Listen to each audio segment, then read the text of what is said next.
In this problem, it's given that the displacement s of a particle after t seconds is given by s is equal to 4t minus 8t cube, this one, and when it returns to the origin it stops. This is the information. We have to find few things, a, b, c, d. So initial velocity, maximum velocity, and two more. So this kind of problem, in this one the acceleration is not constant. If we find the second derivative of displacement, we get acceleration, and we will see that the second derivative will have a t term. That means the acceleration is a variable of time. When the acceleration is not constant, we can use the motion equations. We have to use integration to find the various quantities. So the first one is we have to find the initial velocity.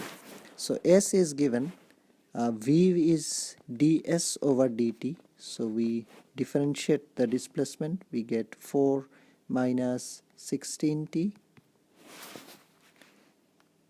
So initial velocity means when t is equal to 0.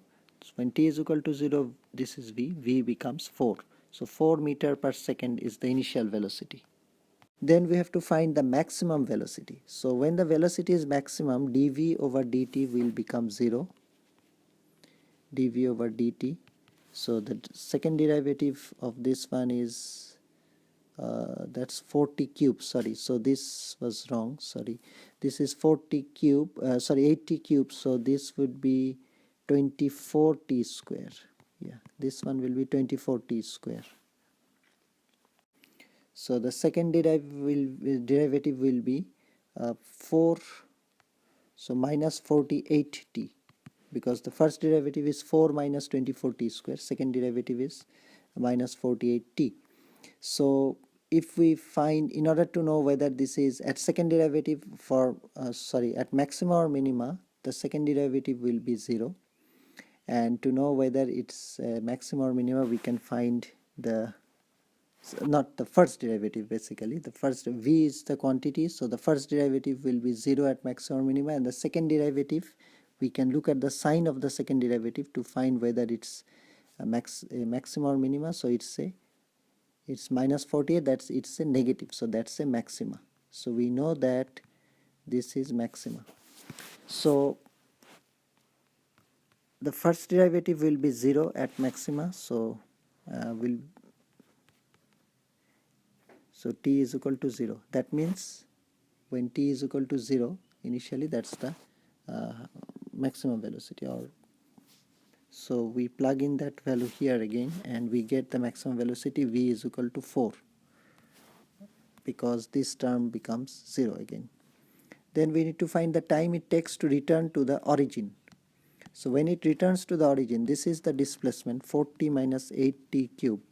So when it returns to the origin, displacement is again 0. So we plug in 0 here and solve for t to get when it returns to the origin.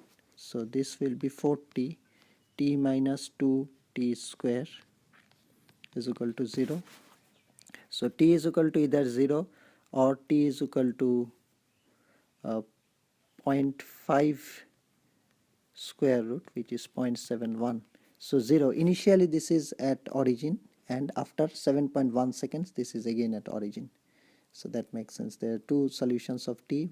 First is, one is the initially, and when it returns to the origin will be after 7.1 seconds, 0.71 seconds, sorry. So that's actually 1 here, sorry, this one is 1. So that's 2t square is equal to 1, so t square is equal to half, so t is square root of 0.5. And finally we have to see the maximum displacement. So when maximum displacement, again displacement s is 4t minus 8t cube. So at maximum displacement, ds over dt will be 0.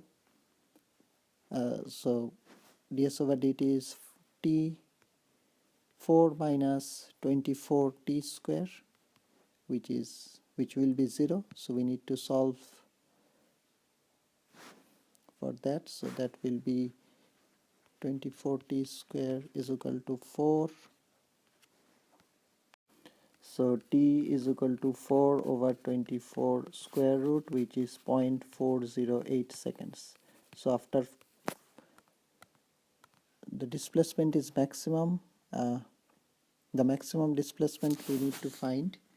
So the time it takes to the maximum displacement, and that becomes at 0.408 seconds. So the value of maximum displacement will be 4t minus 8t cube. So we need to plug in that value, 0.408 minus 8.408 cube, which is 1.09 meter.